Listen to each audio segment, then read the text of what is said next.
In this video I'm going to show you how to submit a Google Doc. So when you are in Canvas and you need to submit an assignment, you might see a website URL or a file upload.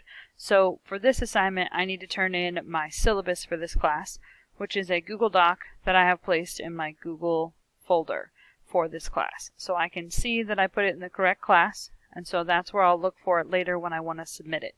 So now I'm ready to submit, and it's okay if your button says resubmit, because you can just replace the item that you turned in before, especially if it was the wrong thing. So I'm going to hit resubmit, and these are the options that you have. You have a Google Doc, you have a file upload, and you have a website URL. So file upload, website URL, and Google Doc. When you click on Google Doc, that'll show you all of your folders in your Google Drive. I know that this assignment was in this folder, so I come here and then I click on my assignment and then I hit submit. And then that's one way to turn in your assignment. Another way to do that is if you use the Google Drive right here. So this is going to look a little different.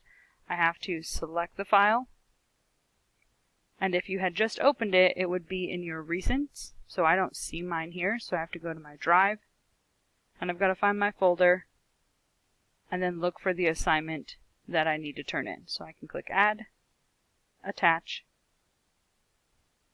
and then you have to hit Submit again in order for it to be turned in. And if you get this to pop up on your screen, that's okay. And you can always tell right over here if you turned it in. I know that today's date is 8/31 and it is 7:53, and that's exactly when I turned it in. So those are two ways to turn in your Google Doc.